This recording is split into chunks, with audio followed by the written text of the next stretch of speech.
ہم جب بھی بولتے ہیں ہم کہتے ہیں امام حسین، جب بھی حضرت حسین کا نام لیتے ہیں تو حسین نہیں کہتے، عام طور پہ جب بھی بولا جاتا ہے کیا بولتے ہیں؟ امام حسین، امام حسین۔ اس کی بھی ایک وجہ ہے، امام کیوں کہتے ہیں امام حسین؟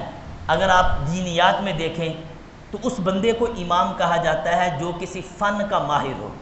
مثال کے طور پہ ہم کہتے ہیں امام بخاری، کیوں؟ انہوں نے حدیث پہ بڑا کام کیا ہے، ان کی حدیث پہ بڑا کام ہے، بخاری شریف مشہور ہے مسلمانوں میں، اس لیے وہ حدیث کے امام ہیں۔ ہم کہتے ہیں جی امام بخاری۔ ہم کہتے ہیں امام مسلم، کیوں؟ ان کا بھی حدیث پہ بڑا کام ہے، مسلم شریف ہے، امام مسلم۔ اسی طرح ہم کہتے ہیں امام اعظم ابو حنیفہ، کیوں؟ ان کا فقہ پہ بڑا کام ہے، فقہ پہ بڑے ماہر تھے، ہم ان کے مقلد ہیں۔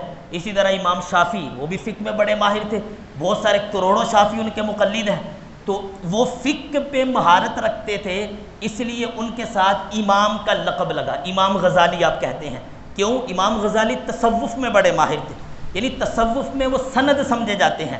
امام کا مطلب یہ ہوتا ہے کہ جب وہ اپنے فن میں ماہر ہو جاتا ہے، اب اس پہ کوئی بات کرتا ہے تو اس سے دلیل نہیں پوچھی جاتی، وہ خود ہی دلیل ہوتا ہے، وہ خود ہی سند ہوتا ہے، اس کی تحقیق اتنی زیادہ ہوتی ہے، اس کا مقام اس فن میں اتنا بڑھ جاتا ہے۔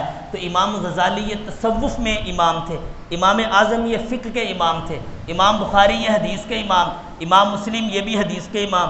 اگر آپ فلسفے کی طرف جائیں، منطق کی طرف جائیں، صرف کی طرف جائیں، نحو کی طرف جائیں، تو ان کے اپنے امام ہیں، کوئی امام کسائی ہے تو کوئی امام خلیل ہے، یہ صرف و نحو، منطق و فلسفہ کے بھی بڑے بڑے امام ہیں۔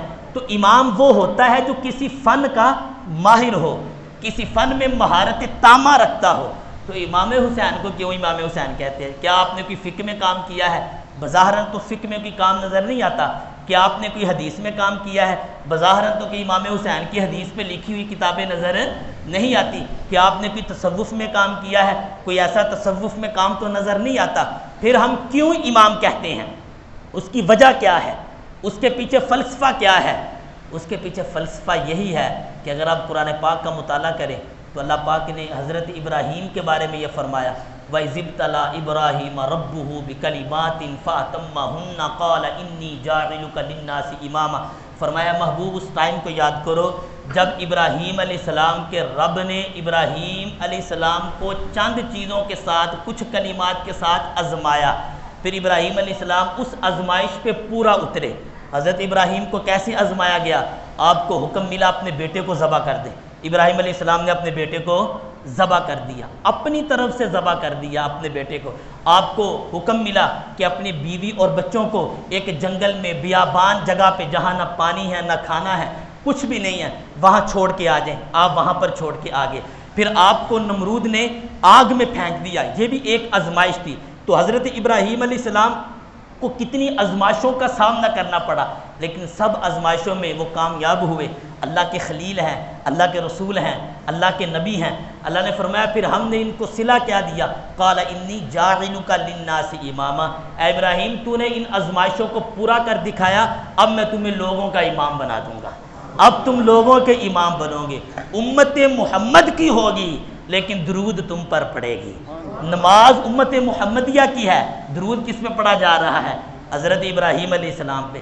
امت محمد صلی اللہ تعالیٰ علیہ وآلہ وسلم کی ہے، لیکن ایک دن ایسا رکھا ابراہیم کی یاد میں سارے قربانی کریں گے، حضرت ابراہیم کی یاد منائیں گے 10 ذی الحجۃ الحرام، کیونکہ آپ نے بڑی آزمائشوں سے گزرے اور اللہ نے آپ کے جو امتحانات لیے اور امتحانات میں کامیاب ہوئے، اللہ نے آپ کو امامت کا صحرا دے دیا، امامت کا منصب دے دیا کہ آج حضرت ابراہیم کا تذکرہ جتنا ہم کرتے ہیں نبی کریم علیہ الصلاۃ والسلام کے بعد اتنا ذکر کسی اور نبی کا نہیں ہوتا، کہ قربانی کی یاد بھی ہوتی ہے، اور بھی حج میں دیکھیں تو حضرت ابراہیم علیہ السلام کی کیسی یاد ہے۔ اب آئیے امام حسین کی طرف، کہ امام حسین نے بھی اسی طرح جس طرح ابراہیم علیہ السلام پر آزمائشیں آئیں، حضرت امام حسین پر بھی اسی طرح آزمائشیں آئیں۔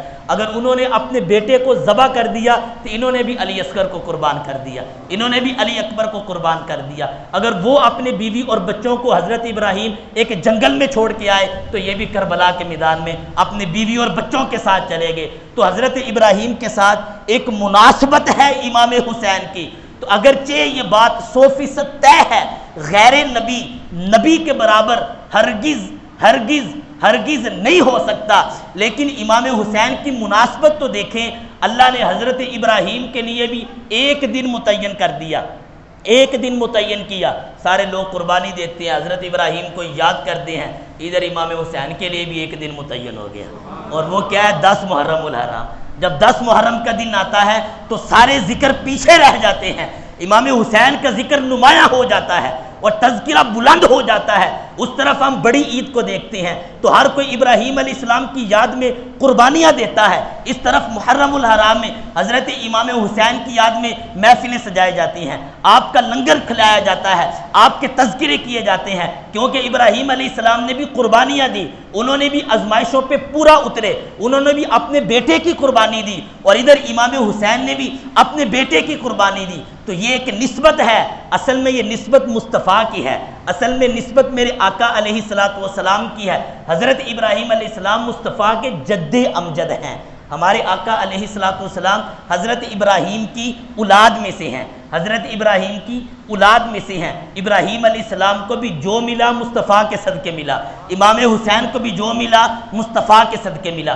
گویا کہ رب نے فرمایا اے محبوب تمہاری عظمتوں کا ہی چرچا ہے، وَرَفَعْنَا لَكَ ذِكْرَكَ، محبوب ذکر تیرا ہی بلند ہے، لیکن اس کی حیثیتیں مختلف ہو جائیں گی۔ کہیں تمہارے جد امجد کا ہم تذکرہ کریں گے تو ایک دن خاص کریں گے، وہ بھی تمہاری وجہ سے، اور یہاں تمہارے نواسے کا ذکر عام کریں گے تو وہ بھی تمہاری وجہ سے۔ یہ نسبت مصطفیٰ کی ہیں۔ تو امام حسین کو امام بھی اس لیے کہا جاتا ہے، اللہ کے رستے میں جو آزمائشیں آئیں، جو پریشانیاں آئیں، وہ سب کی سب پریشانیوں پہ، آزمائشوں پہ امام حسین پورا اترے۔